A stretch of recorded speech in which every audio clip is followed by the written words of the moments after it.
क्या भ्रष्टाचार को रोकेंगे जब हमारी विधायक निधि में 15% कमीशन या अधिकारियों के माध्यम से काटा जाता है, तो हम क्या ईमानदारी की बात कर सकते हैं? आप बताइए। मैं तो आदरणीय नेता सदन बैठे हुए हैं, 15% निकाल के सीधे आप अधिकारियों को दे दीजिए, फिर हमें विधायक निधि दीजिए। आज अगर इस 25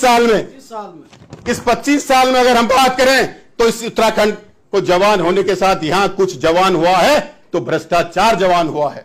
कुछ भला भी तो हुआ होगा, वो तो भ्रष्टाचार जवान हुआ है। भला हो गया उसका। हम भला करने वाले लोग बैठे हुए हैं। मैं कहना नहीं चाहता, मैं कहूंगा तो बात कहेंगे कि भुवन कापड़ी ने क्या बात कर दी। हम क्या भ्रष्टाचार को रोकेंगे जब हमारी विधायक निधि में 15% कमीशन या अधिकारियों के माध्यम से काटा जाता है, तो हम क्या ईमानदारी की बात कर सकते हैं? आप बताइए। मैं तो आदरणीय नेता सदन बैठे हुए हैं, 15% निकाल के सीधे आप अधिकारियों को दे दीजिए, फिर हमें विधायक निधि दीजिए।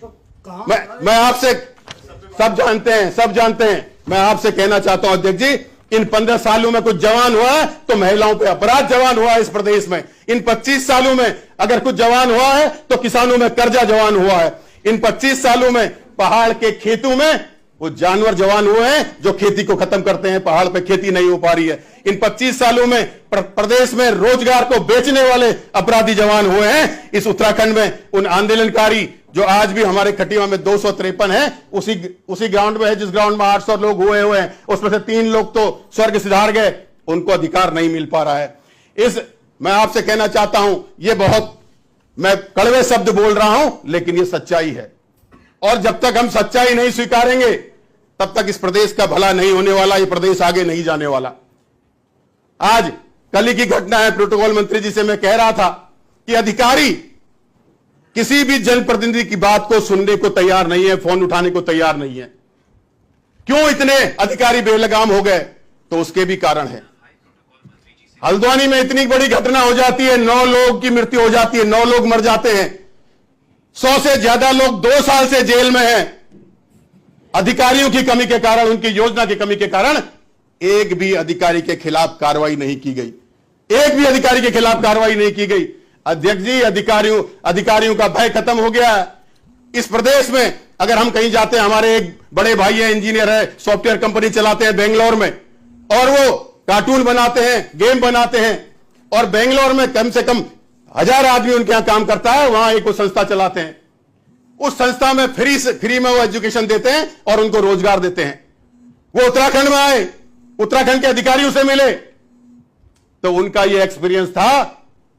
वो यहां आकर खुद पैसे लगाकर युवाओं को पढ़ाकर और फिर रोजगार देने का काम शुरू करना चाहते थे। उन्होंने कहा यार कि बहुत हो गया, अब 50 साल के हो गए, अपने राज्य के लिए कुछ करने का मन है।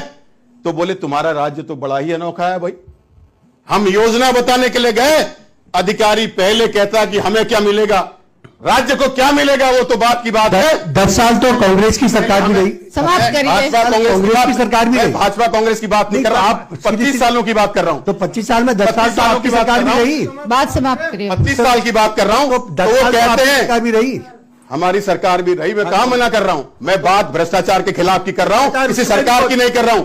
मैं किसी सरकार की बात नहीं कर रहा, मैं भ्रष्टाचार के खिलाफ की बात कर रहा हूं।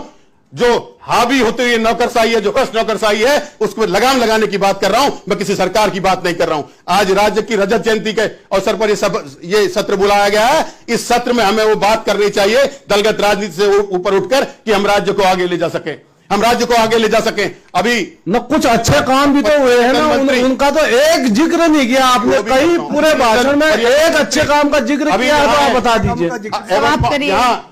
मसूरी में भुवन भाई, अधिकारी का नाम बता दो जिसने पैसे मांगे, उस अधिकारी का नाम बता दो जिसने। वही बताएंगे। मसूरी में जॉर्ज एवरेस्ट इतने दावे के साथ सदन में बोल रहे हैं तो बताना चाहिए दिक्कत क्या है। बताइए क्या होगा, जिसने मांगे हैं तो बताइए। जिसका बाजार भाव 7,000 करोड़ है, 22 करोड़ इन्वेस्टमेंट करके 15 करोड़ 15 लाख के लिए सरकार ने दे दिया। समाप्त करिए। आदरणीय अध्यक्ष जी, आपस में अगर हम इन कड़वे घूंटों को नहीं पी पाएंगे, इस कड़वे सच को नहीं स्वीकार पाएंगे, तो हम राज्य को आगे ले जाने में अपना सहयोग नहीं दे पाएंगे। ये हमें स्वीकारने होंगे, ये हमें सुधारने होंगे। अगर स्वीकार कर सुधारेंगे नहीं तो हमारा राज्य आगे नहीं बढ़ पाएगा। नशा गांव गांव पहुंच गया है। समाप्त करिए जो अपनी बात बेरोजगार को। घूम रहा है, पहाड़ का पानी और 20 पहाड़ की मिनट से जवानी, ज्यादा पहाड़ हो के चुके काम हैं, की अब यहाँ आप आ रही बैठिए। है। अगर हम लोगों के यहाँ रहते हुए माननीय सदस्य बैठिए। 10% 36 अब बैठिए। आरक्षण यूसीसी के साथ आया, आज तक 10% आप बैठिए। माननीय सदस्य। बच्चे आश्रित नहीं ले पा रहे हैं, वो किसकी जिम्मेदारी है अध्यक्ष जी? बैठिए। इसके लिए भी आप विशेष बैठिए। सत्र बुलाया गया था। आप कह उस चुके विशेष हैं सत्र अपनी में बात। वो 10% आप दोबारा ना बोले, बैठ जाइए। माननीय सदस्य बैठ जाइए। अध्यक्ष जी, कड़वी बातें अगर नहीं कही आप जाएंगी अपनी तो कड़वी सुधार- पीठ के आदेश को सबने मानना चाहिए।